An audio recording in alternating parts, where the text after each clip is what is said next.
Hello, everyone. Thank you for joining us today for this very important topic. Please let us know where you're joining from in the comments.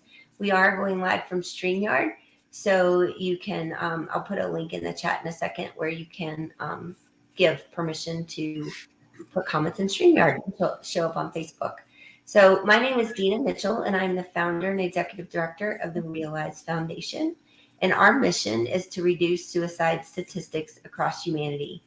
In October 2020, we launched the SaveALifeChallenge, which is all about having the conversation. Our theory is, instead of targeting only the humans struggling with ideation, that we spread awareness and education to all humans. So when the person struggling is ready to have the conversation, there are people around them that will understand how to listen and be supportive. And in turn, we can stop the stigma that keeps people silent and at risk. So this will cause people to get help when they need it and ultimately reduce the suicide statistics. You can learn more at our website in the post, realizefoundation.org, or just search hashtag SaveALifeChallenge. This month of July 2021, we are focusing on youth and parents, and we are aware how detrimental the last 18 months have been for our youth and not being in school and with their friends and being involved in the activities they're normally involved in. So we thought this month would be super important to focus on that demographic and talk about how we can help them, how we can recognize signs, and how we can start the conversation.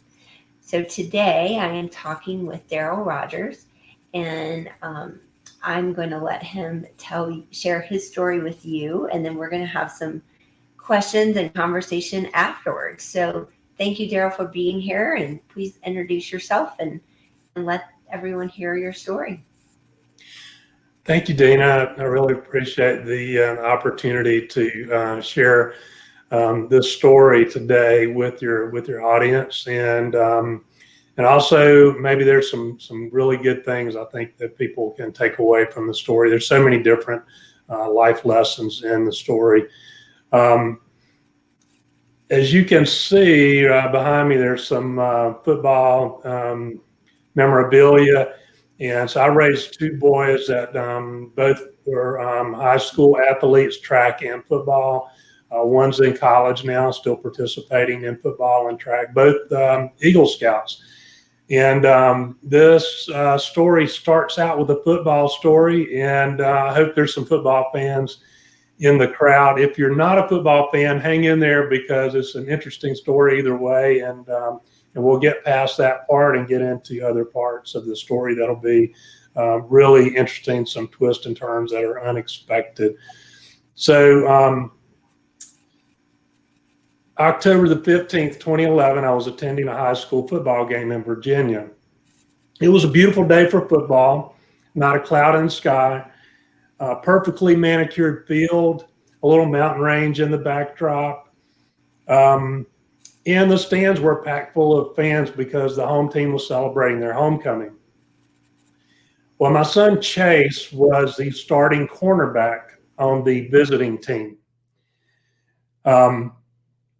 Now, for those of you who don't know a lot about football, the cornerback's job is primarily to cover the wide receiver on his side of the field, make sure that he doesn't make a catch, and to come up on run plays to his side of the field and make tackles. Chase would also play on special teams, kickoffs and punts, and he would play a little bit of wide receiver every now and then on offense. And so Chase was not very big for a football player, even for a high school football player. He was 5'10", 150 pounds. It was his senior year of high school. But what Chase lacked in size, he made up for with tenacity and hustle and just a love for the game and a strong desire to win. And this day was no different. He played his heart out there. He was just all over the field hustling, making plays, making tackles, breaking up passes. And he had played hard all day, and the lead had gone back and forth several times between the two teams. It was a hard-fought game. And we came down to the end of the game. There's 1 minute left to play. And we were behind by a touchdown, by 7 points. So our team had the ball. Our offense had the ball inside of our own 5-yard line. It was 4th down and long, like 4th and 20 or something like that. We needed a big play, and we needed it now, because if we didn't get a first down, our opponents would get the ball back and they would run out the clock, and we would go home with a loss. And so all of a sudden, I saw Chase run in from the sideline into the offensive huddle. And I kind of scooted up to the edge of my seat because I knew what was about to happen. I knew what kind of a person Chase was. I knew what kind of a football player he was. And I was just anticipating this next play because I knew I had seen it before. I knew what he was capable of. And so the huddle broke. Chase lined up in the slot as a receiver. Our quarterback took the snap from the shotgun formation. He dropped back a few steps, and Chase used his speed to beat the defensive backs deep. Our quarterback threw him a perfect spiral. He told me later, Mr. Rodgers, I just knew that I had overthrown Chase when I let that ball go, but he turned on another gear and he went to go get it. And I watched that ball, perfect spiral, ended up being about a 60-yard pass. I saw it coming in over his right shoulder. He reached his hands out. He grabbed that ball. He tucked it away, and he took a few more steps before he was brought down from behind. It gave us a first down. It put us deep in our opponent's territory. 2 plays later, as time ran out, we scored the touchdown that would tie that game up. And we ended up winning in triple overtime at their homecoming game, our opponent's homecoming game. So it was a big victory, a big win. It was just, it had people on the edge of their seats the whole time. And so I went back down to the activity bus where the team was beginning to gather outside the activity bus there after the game. Chase and his teammates and the coaches were all gathering there and celebrating. And, I got there a little bit before Chase did, and I could see him coming from in a distance. I was chatting with the coaches, and Chase was just grinning from ear to ear, and I gave him a big hug and told him how proud I was of him and how hard he had played, and congratulated him on the win. And his teammates and coaches, they all, everybody eventually made their way onto the bus and went back to the school where Chase was at the time. And it was his, like I said, it was his senior year. He had transferred to this school in the middle of his junior year. It was a military school, a boarding school in Virginia. And that school was about a 2-hour drive from our home in Cary, North Carolina. So I went back home to Cary. And the next day, I had a phone call from Chase's head coach, and he said, Mr. Rodgers, that was an amazing game Chase played.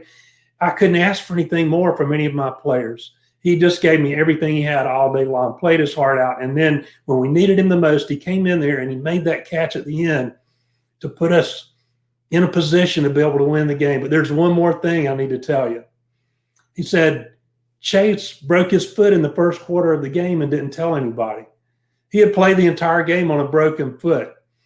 And that's just the type of player Chase was. He was quiet and easygoing, funny, really weird sense of humor. But on the football field, he was a strong competitor, and he was there to win.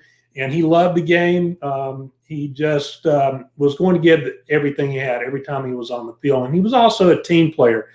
So, I wouldn't recommend this for football players. I don't think it's good to play with an injury, but he did what he felt he had to do at that time to give his team a chance to win.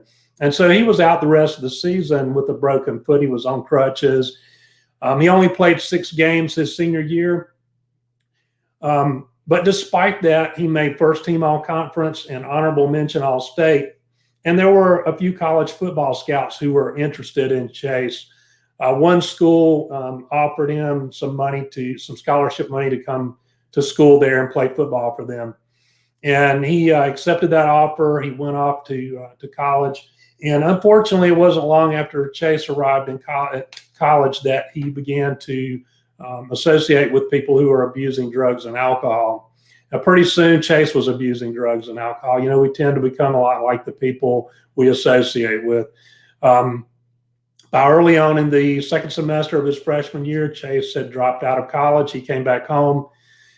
He immediately gravitated to an even rougher crowd back home. And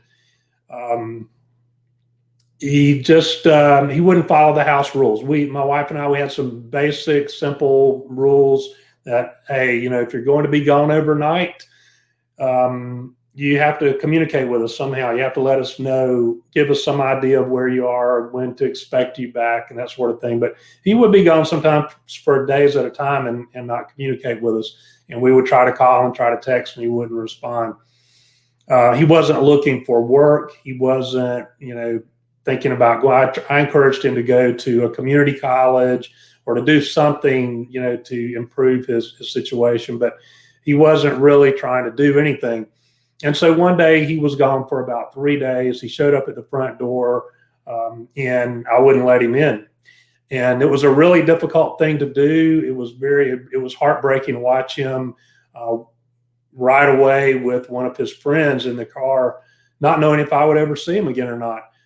But I felt like to let him in at that point would be to continue to enable his self-destructive behavior. So I kept up with him on social media. He was losing weight rapidly. He was very pale looking. I would see pictures of him where he was glassy-eyed, and some photos where he and a lot of his friends were holed up in a hotel room. You could tell they were all strung out on drugs.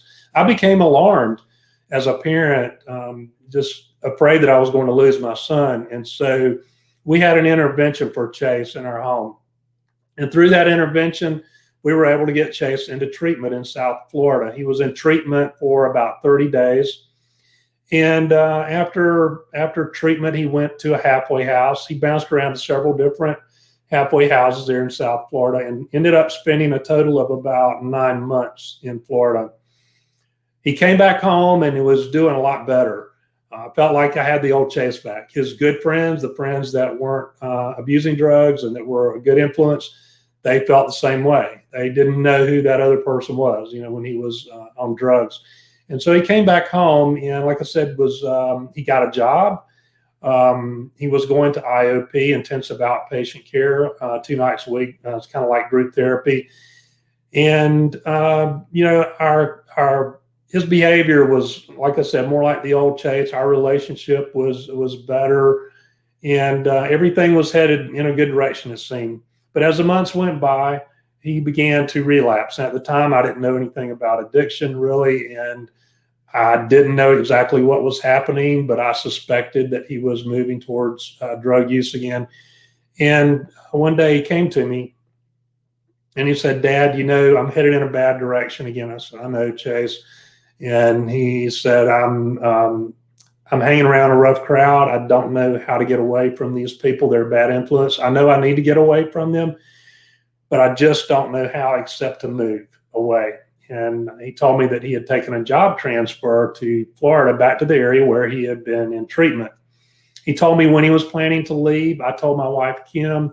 Kim made Chase promise that he would come by and have a meal with us before leaving for Florida. Well, the day came that he was supposed to come by and eat with us, and he didn't show up. So it was getting later in the afternoon. Kim was beginning to get a little upset, thinking that Chase had left for Florida without even coming by to say goodbye. And so we all moved to the living room. Kim and our youngest son, Justin, who was in the 8th grade at the time, and we were in the living room watching TV, just kind of surfing on our phones and talking a little bit. And I had a phone call from a friend of mine. It was a nice day out. It was May the 29th, 2014. I didn't want to disturb Kim and Justin with my telephone conversation, so I took it outside. So I was standing out in the front lawn talking to my friend when a police cruiser pulled up to the curb in front of our house. I watched as the officer got out of his car, started around the front end of his car, and started up our driveway. I noticed he had a clipboard in his hand. And I told my friend that I was on the phone with, I need to go. Apparently Chase is in some kind of trouble. And I went to meet the officer there in my driveway. And it was there that he told me, "Mr. Rodgers, there's been a bad wreck out on I-40, and your son Chase died at the scene." As a parent, I can't begin to explain what that feels like. For anyone who's not experienced it, it's just, it felt like all the energy kind of drained out of me. I went numb, sort of all over. And my brain began to play tricks on me. Like I thought maybe I misunderstood him. There was a long pause just silent pause as I just kind of stood there and thought about it. And then finally I asked him, he's dead? And I can remember he sort of dropped his head and shuffled his feet a little bit. And he said, yes, sir. And he asked me if there was anyone inside that I would like for him to notify. And I said, well, my wife and my other son are right there in the living room, but I feel like that's my job. Let me do that. And he asked me if he could go in with me for support. So I said, sure. And I went in through the front door of our home. I looked immediately to my right, and there was my wife, Kim, sitting there in the recliner. Justin was back in the corner on the sofa. I made eye contact with Kim, and a split second later, this officer walks in the door behind me, and I could see the expression on my wife's face change to one of terror, because she knew whatever I was about to say was not going to be good. And I just had to come out and tell her, honey, there's been a bad wreck and Chase is dead. And of course, you can imagine we all cried for a long time. It took a while to get settled down. And then we began to ask the officer questions about what had happened.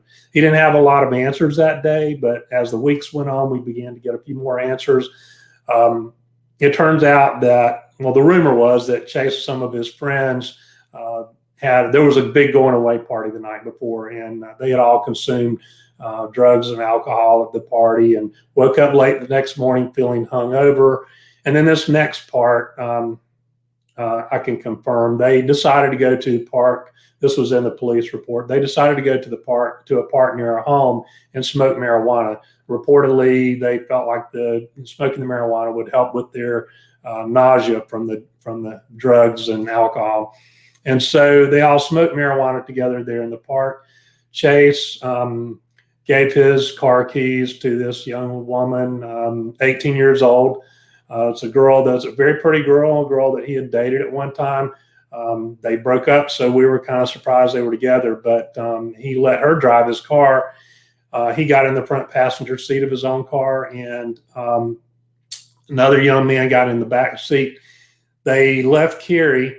They left the park. They made one quick stop to grab something to eat, and they headed right out onto I-40 in the rush hour traffic. They didn't go but a couple of miles, and she lost control of Chase's car in a curve.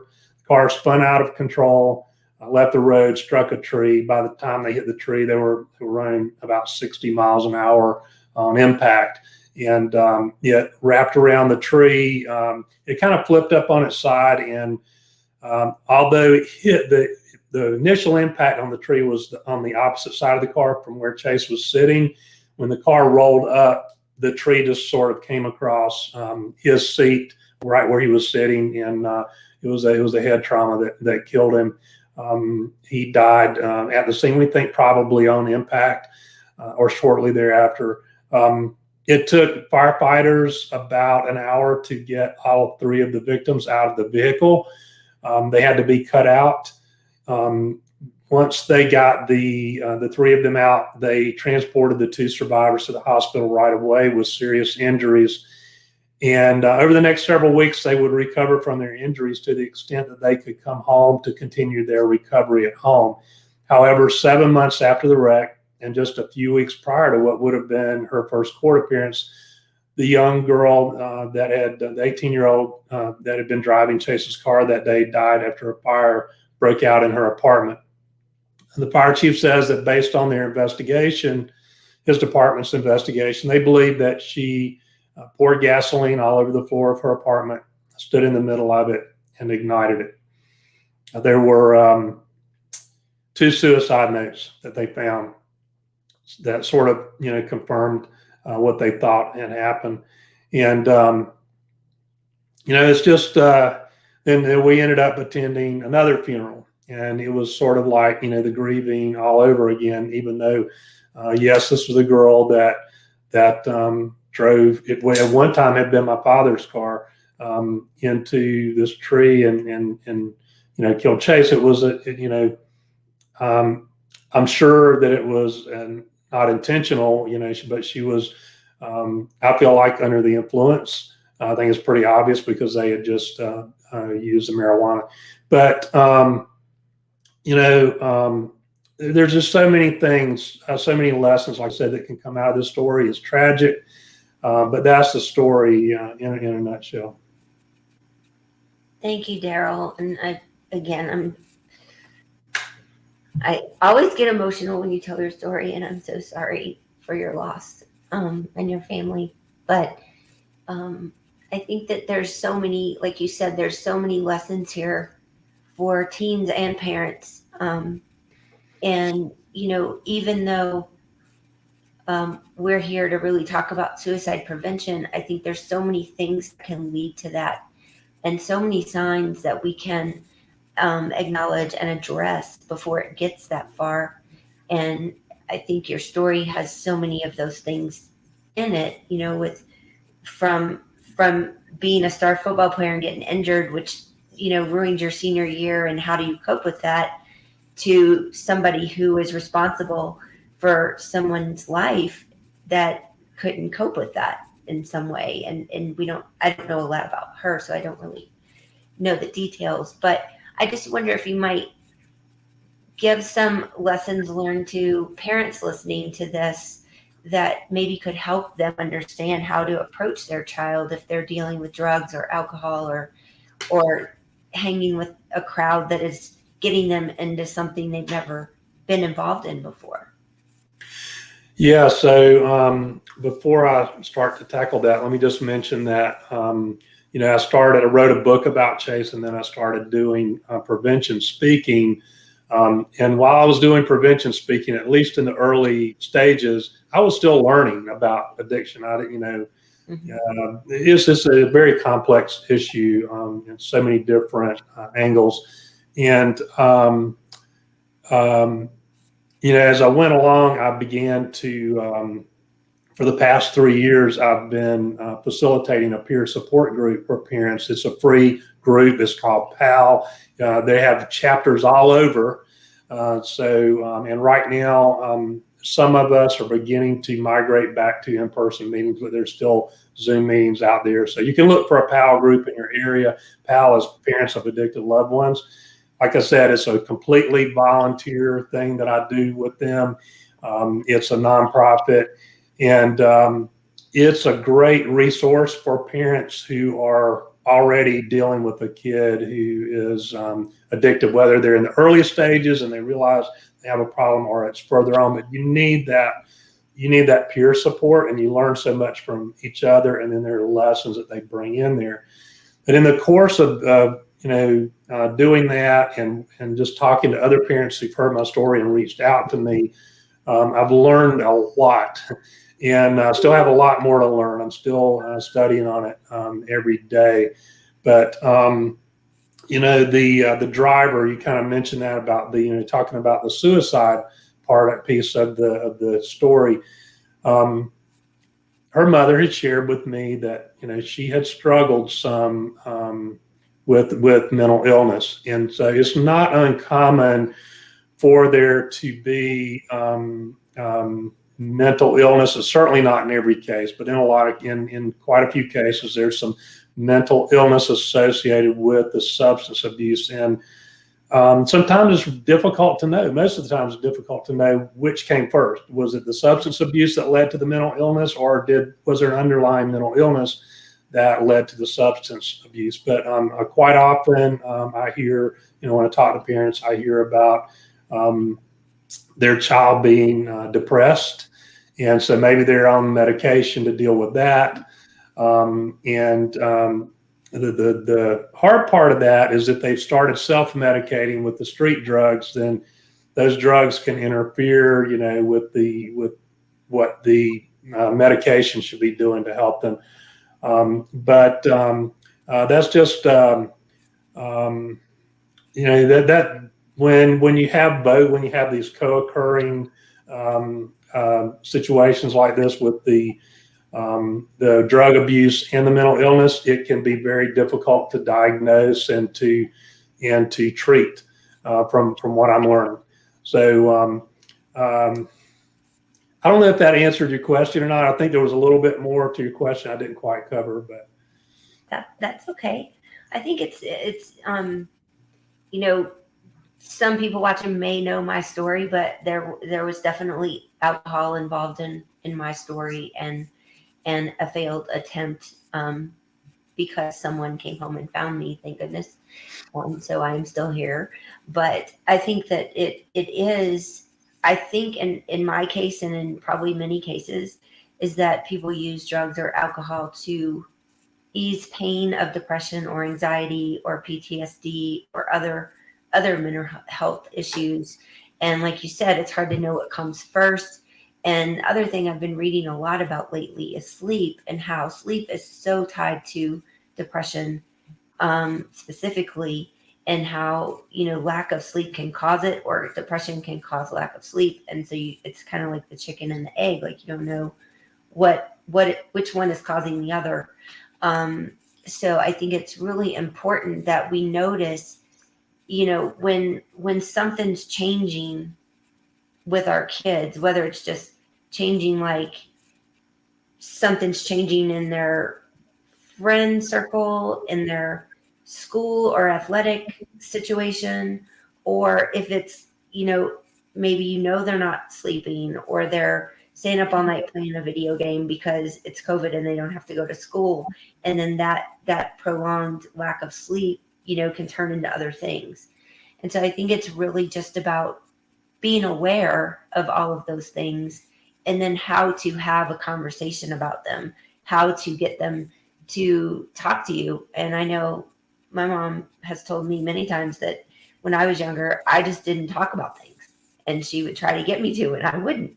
And so it's not always easy, but I think that if we can talk about it in a safe, a safe way and respectful way, then we can at least all be aware and educated on what's going on, and what we might need to do about it. Is it that we need to get help in some way, or we need to just communicate better, or there needs to be rules in place, like what you did with Chase, or different things like that. I think it's all kind of tied into having that conversation and starting the open communication about what's going on, to help them understand what path they might be going down, and how there is help and there is other options. You touched on so many important things there. One is that substance abuse quite often is a coping mechanism, and usually almost always is a coping mechanism for something else that's going on underneath. And sometimes it can be difficult to identify what that thing is, because we all tend to, we see the world through our own lens. So what I think might not, what might upset one person might not be upsetting to me. But it might really impact somebody else. The way they internalize things may be different, and it may cause them stress or anxiety in dealing with things. I see a lot of self-esteem issues. I think it's very common among teenagers. They're struggling with trying to figure out who they are and where their place is in society. And that was a big part of what Chase was going through. Another commonality is the ADHD diagnosis. I see that in probably 90% of the parents that I talk to that have a kid who has an addiction issue. And so, ADHD is a challenging thing to cope with. And the communication skills you were talking about, those can be so important in not only dealing with an addicted child, but dealing with an ADHD child. And I think parents who, I've just talked to some parents recently who are in the middle of that, and it can be exhausting, especially when you have other kids, when you have a kid who's ADHD, because they're so impulsive. And a lot of times they do things without thinking. Their motor never shuts off. Sometimes it just keeps going. And that's part of what makes them really unique and really neat kids. But at the same time, it can just wear on you as a parent. I think it's really important for parents to understand with those types of children that no matter punishment doesn't always, get you the desired result. That sometimes you have to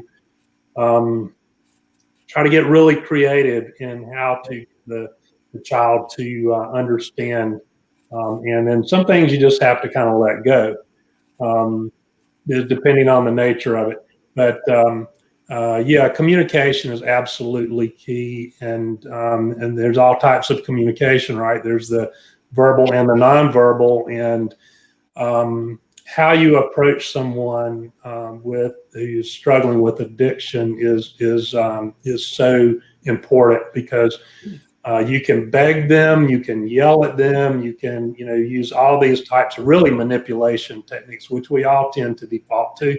It doesn't work. I'm reading a book right now called Beyond Addiction.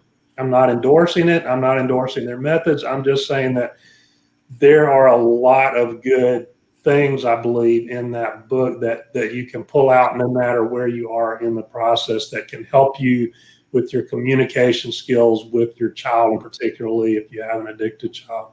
Mm-hmm. Yeah, thank you for all of that, all good information. The one thing I want to say real quick is that part of my story is the fact that for 23 years I never said a word about what happened in my life, and I think that a big part of that is because I didn't feel like it was okay to talk about. I didn't feel like there were people who were open to having that conversation. I also didn't see a lot, that was before like cell phones and stuff. And you didn't see a lot of ways to ask for help in a private way other than going to the doctor. There was no, back then people just thought, well, if you have a mental health issue, then you must need to be in an insane asylum or something.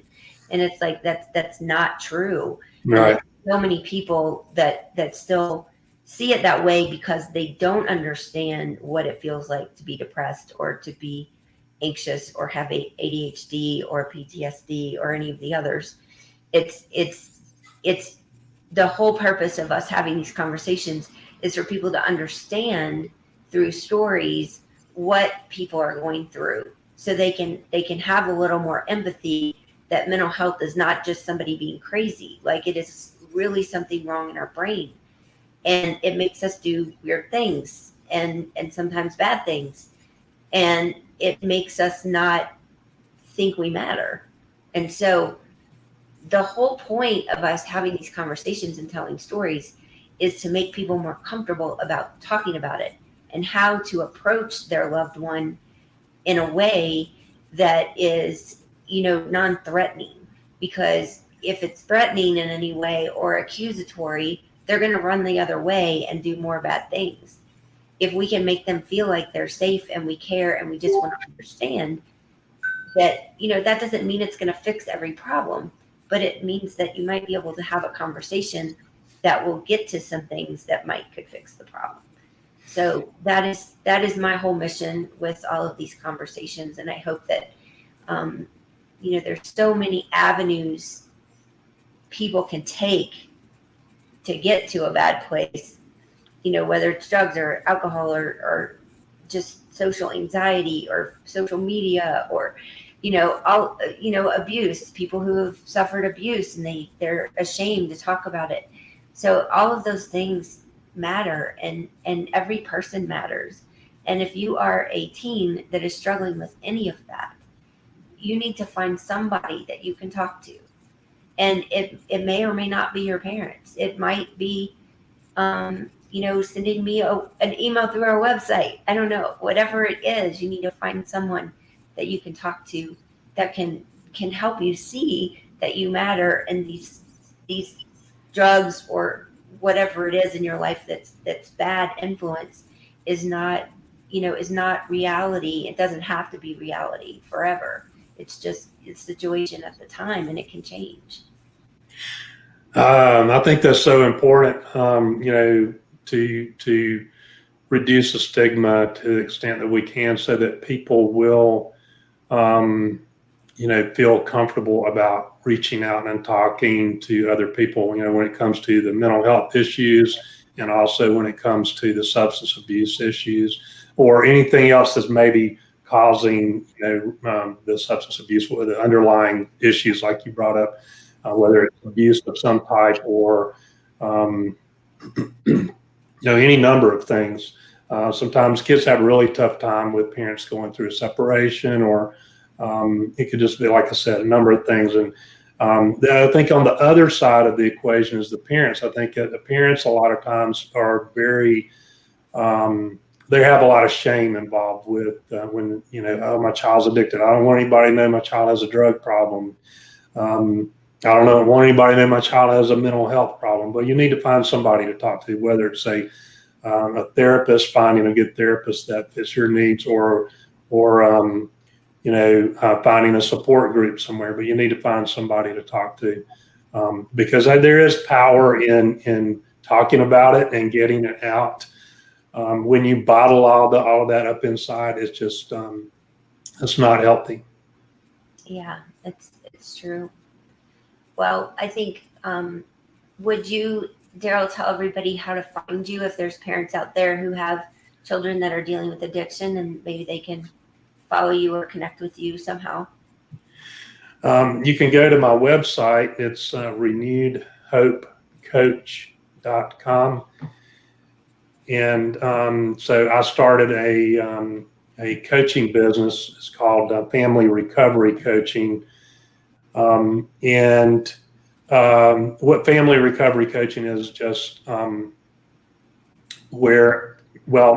it's usually working with the whole family. In my case, I'm specializing with the parents, specializing in working with the parents who have addicted children.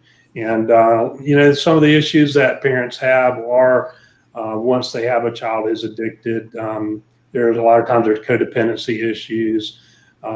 We all tend to think as parents, you have a child who's, especially in the early stages, child who's struggling with addiction. Either we think, oh, well, they're the one with the problem. Well, they might be, but it takes a family solution to fix that problem. And that means changing the way you communicate and things like that. So, and letting go of some of the fear that's controlling you, things of that nature. And so it's, a lot of it is about, as a parent, is about controlling your own emotions, to be able to deal with your child effectively. That is very good advice. I think it's, every situation is different. Every family's different. And sometimes it's hard to get to the core of what's going on. But it's so important because, this past 18 months with the pandemic and the stay-at-home orders and the no school, the teen suicide rates have skyrocketed. And, a lot of people don't want to talk about that or publish it, but we really need to adjust it as a society. And in my opinion, the best way to do it is with education and awareness and talking about it. And so, again, that's why we're here. And I hope that if there are people out there that need help, they'll reach out to one of us and ask for resources, or to put them in touch with whoever they need, so we can save lives, and we can help these teenagers understand they do matter, and they have a huge full life ahead of them. And so that's my goal. And I just thank you, Darryl, so much for being here and sharing your story and your wisdom with us.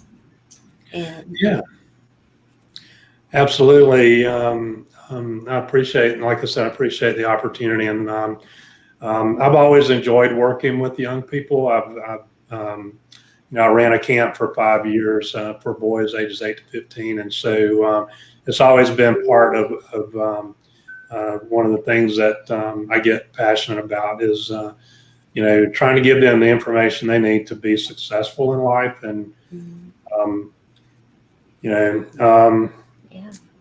there's one other thing I'd like to say really quick that you made me think of that I meant to mention earlier, is that, when speaking about the whole shame and all the stigma that goes along with the mental health issues and the addiction. A lot of times parents feel shame, or they feel like, what did I do to cause this? And there's an organization called Al-Anon. Al-Anon is another peer support group. I've never been to an Al-Anon meeting, but I've talked to a lot of people who have. And they have this saying, the 3 C's are: you didn't cause it, you can't control it, you can't cure it. I like to add a 4th C, and it's like, if you don't change some things, you can contribute to the problem. So that's where I think parents need to understand that, look, this is not your fault. And even if you did something wrong in your parenting, none of us are perfect parents. Trust me, I made a lot of mistakes along the way. And I want to help parents avoid making some of the same mistakes I made. So just don't beat yourself up over any mistakes that you've made in the past. It's not your fault. You did the best you could with the information that you had. Don't let that get in your way of getting the information that you need and getting out there and talking about it to the right people who can give you some feedback, and then taking the action to make the changes that you need to. Yeah, that's so important. And then we can add a 5th C for conversation. Yeah, there you go. Or communication. Yeah. Yeah, absolutely. Well, I think that the important thing is that, we're aware of what's going on, because for so much of my life, when someone would die by suicide, nobody would talk about it. Nobody would say that's what it was. They wouldn't be open about it. And it's getting a little better, but we still have a long way to go. And we can't fix what we don't know. And so we have to be aware of what's happening in our world and what's happening to our loved ones and how we can change it. And I think, in my opinion, social media has such a huge part in this, because, kids younger and younger and younger are on social media. And even as adults, we're looking at social media, like comparing ourselves to people and saying, well, how can they do that? I could never do that. I could never look that good or have that or whatever it is. And it just exacerbates the people who are already depressed and anxious about whatever's going on in their life. And so it makes them feel even worse. And my feeling is also that the people who look perfect on social media are probably some of the most depressed and unhappy people in our world. And so how can we remedy this situation somehow? And to me, it's like being more honest and authentic and transparent ourselves will in turn get other people to feel like it's okay to do that. And that's basically what changed my life last year, is that, I had a 30-year career, and I owned a business for the last 10. And when COVID happened, I pretty much lost everything. And I had to face a lot of things from my past to process that I had never really looked at, because I was just running 24/7 with work. And so it's that moment, in 2020, when I decided that I was going to go public with my story and I was going to start this foundation. And that was really hard for me after being silent for 2 decades or more. And so, anybody can ask for help and decide to be your authentic self. And I think the people who have done that, it is freeing, it is healing. To talk about what is going on with you just in itself makes you feel better, because you get it off your chest, and you're not holding it in, like all this stress that can just cause disease and all kinds of things in your body. So I think if you don't feel comfortable talking to your child or your parents or whoever it is, find somebody to talk to that you are comfortable with, and it will get easier and easier, I promise. So with that being said, I might ask if you have any more comments, and then I can tell everybody where to find our website. Okay. Just one last thing. When you were talking there about the depression, it made me think of a young comedian that I've run across on social media a little bit. And social media is a wonderful tool. You can do so many great things with, but like any tool, it has its pitfalls. But just thinking about this guy, there's sometimes he gets a little crass or whatever, but he is funny, and his name is Theo Vaughn. And not too long ago, I was so surprised when he just came out and started talking about some medication that he's used to cope with his depression. And I'm thinking, how is somebody this funny, who's a comedian, how is he depressed? Every time I listen to him talk, I laugh. And it's just, I think it's good that he's opening up and talking about it. And I wish more people would do the same. Just like you said, building the awareness is so important. Yes, that's true. And I'm glad you brought that up, because depression is it's pretty high percentage of comedians who deal with depression and anxiety. So it's like you think about Robin Williams, and he spent his whole life making other people laugh, and he was, had these demons, and he, eventually lost them. But I think it's the people who never show that they're not happy or strong are the people that probably need the support the most. And it's not necessarily help, or there's nothing wrong with you. It's just that you need to be able to talk about what's going on, because holding it in just makes it 10 times worse. Absolutely. Take it from me. Yeah. So thank you all for being here. Thank you, Darryl, so much. And I hope that all of you listening to this, whether it's now or later, that you will reach out to those close to you, and you will have this conversation. Let them know you're there. Even if you just listen, you don't have to say anything if you don't know what to say. You just have to let them know that you're there, and you will listen, and you will support them however they need you to.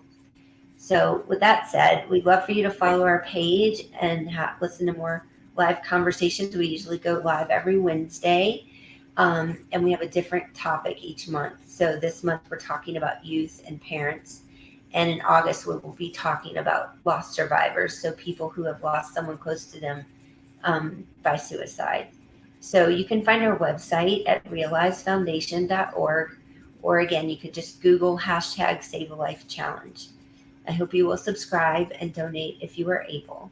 And remember that Save a Life Challenge is all about having the conversation.